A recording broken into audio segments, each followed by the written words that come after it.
All four? That's only a bit of seven. All four now? And it reads, and when the servant of the man of God was risen early and gone forth, behold, an host was risen, compassed the city, both with horses and chariots. And his servant said unto him, Alas, master, how shall we do? Come on. And he answered, Fear not, for they that be with us are more greater than they that be with them. And Elisha prayed and said, Lord, I pray thee, open his eyes that he may see. And the Lord opened the eyes of the young man, and he saw. And behold, the mountain was full of horses and chariots of fire around Elisha.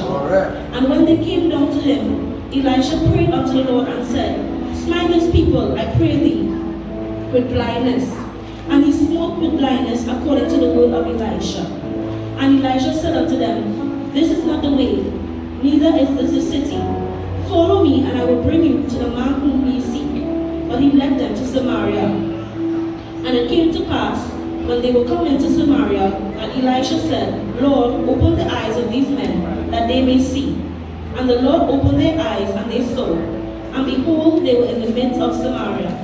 And the king of Israel said unto Elisha, when he saw them, My father, shall I smite them? Shall I smite them?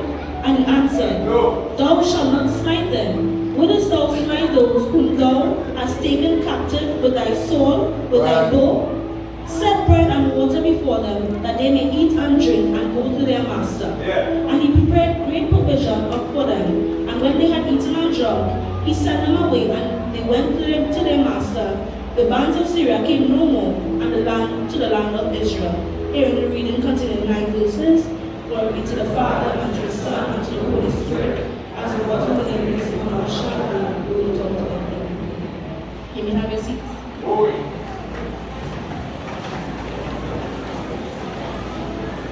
So before I continue, I must thank God because everything the bishop said here today is true. Earlier on this year, I was in a place in school where I didn't know what was really going on. And like this message, in the midst of what I was going through, I wasn't seeing the way out. And on the way from a function in school, I was in the maxi studying what really going on here. And minutes before I came, the bishop was talking about me, and I didn't even have no idea what he was saying. And when I came, he called me up there and he prayed for me. And he said, don't worry. And he reminded me of what God had told me in the beginning. And at the end, I had a testimony that every single exam I wrote, I was successful in it after that. So I just want to thank God because the word of God is so real and so true that even this word here ties into what he just said. So before I start the message too, I just want to give you all a better context as to what is happening. So in this message, the king of Syria is warring against the king of Israel and his people. And in doing so, he's sending continuous attacks and plots and plans against the king of Israel and his people. But the king of Israel is seeking godly counsel from the prophet Elisha, who was sent unto him. So every time the king of Syria would say, okay, we'll set up camp and wait for him here, Elisha would already hear from God and tell the king of Israel, hey, don't pass here because they're waiting for you. And this wasn't on one occasion, it was more than once. So the king of Syria is baffled by this. These things had to bother him. So he's thinking to himself, why it is every time I try to come against these people, my plan's not working. So he went to his servants and he asked his servants to tell them, which one of all is for the king of Israel? Which one of all is a traitor? Because it can't be that every single time I try to come against these people, it only comes into naught. And his servants replied to him and said, well, master, is not we. It's the prophet Elisha who is in Israel, who is telling the king of Israel even the things that they're talking about in the bed chamber. So I'm saying this context is important Because you see, when the enemy or when your enemies think that they're devising a plan against you in secret, even the things that they tell themselves in the four walls of their bedroom, it will be revealed unto you when you go to God. It must be understood that Elisha was a praying man. He was a man of faith. So after that now, he told his servants to spy on him and go and find out where he is. And he told them to take horse, take chariot, go plenty of water, go ahead and bring him back to me. So this is in 15 here now, when the servant who was working with Elijah, he saw that the chariots and the army was coming against them. And he said, alas, master, what to do? The people are not coming here, it's just me and you. And Elijah, when he woke up from his slumber, he said, fear not, for those who are with us are far greater than those who are with them. And you see, this is something, because when the servant of God, the servant of Elisha was up, you understand, he didn't understand yet what Elijah, yes, he was walking with Elijah, but he didn't have what Elisha had. So when he went outside, he was just traumatized, because he's saying, but it's just two of us, how are we going to do this thing? And Elisha went to God and said, I pray thee, open his eyes that he may see. And the Lord opened the eyes of the young man, and he saw. And behold, the mountain was full of horses and chariots of fire around about Elijah. So at this point, the servant was still fearful, because he couldn't see what Elisha saw. He was looking with a carnal eyes. And when you're looking with a carnal eyes, you could never see what God has for you. Because you see, in the midst of your problems, in the midst of your issues, in the midst of your mess, you might think you might look to the left and look to the right, and you might think that it's just you alone. But let me tell you, if you go to God and ask God to open your eyes, you're going to see that the battle is already won. You're going to see that the angels are already encamped round about you. You're going to see that He already delivered you from the hands of the enemy. You see, and when they came down to Elisha, and when they came down to him, Elisha prayed unto the Lord and said, smite this people, I pray thee, with blindness. And he smote them with blindness, according to the word of Elisha.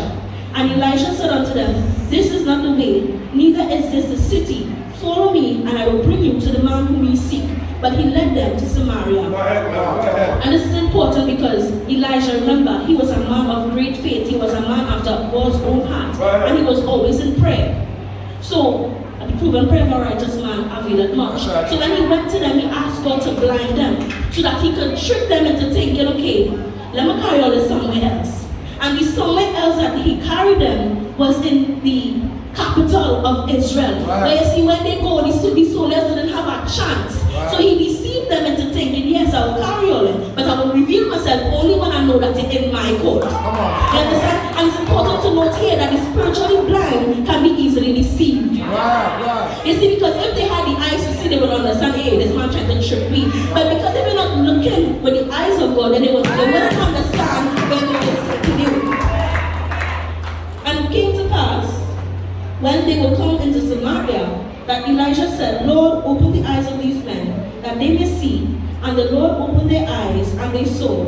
And behold, they were in the midst of Samaria. And the king of Israel said unto Elisha, when he saw them, my father, shall I smite them? Shall I smite them? And he answered, thou shalt not smite them. Wouldest thou smite those whom thou hast taken captive, and that sword with thy bow? Set bread and water before them, and they may eat and drink, and go to their master. So when the enemies were delivered unto the king of Israel, his first thought was to, should I attack? Because all these time these people trying to come up against me. It's my time now, they're in my area here. And Elisha, being a man close to God, he said, but you didn't get them by the sword.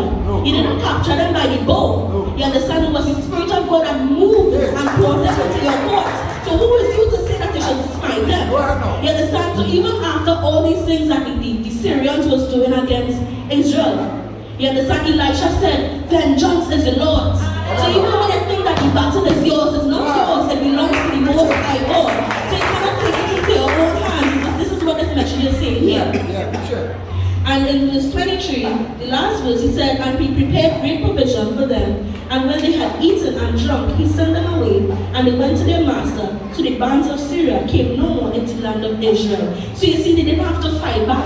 They didn't have to send no sword. They didn't have to send no bow. But God was in charge the entire time. He said, just give them bread. Just give them things to drink and send them on the way. And I know that was the end of the war. They didn't come back again. So this message just tells us the first thing. It's about being prayerful and being in faith. Because Elisha in the earlies, it tells us that even when the king of Syria was talking things in his bedroom, he didn't understand how Elisha knew that. But it was God revealing those things unto him. And then two, when the servant saw that the great army was coming against Elisha and himself, he said, but Lord, he told Master, what to do, because it's just two of us here. You understand? But he didn't have the eyes to see. But it's only when Elisha went before God and said, Lord, open his eyes, then he could see that surrounding him was a host of angels. Surrounding them was an army far greater than the one that was coming up against them. And if we go on to say, when Elisha prayed for the Syrians to be blind, you understand? This is a message here because it tells us that the spiritually blind can be easily deceived. Even watch how easy he could have said, come to Samaria. You understand? Because he didn't have the wisdom, the knowledge, and the understanding that God gave to Elisha. And the last point is that even when you think that it's your battle, you might look to the left, and you might look to the right, and you might think it's you alone. When you close your eyes,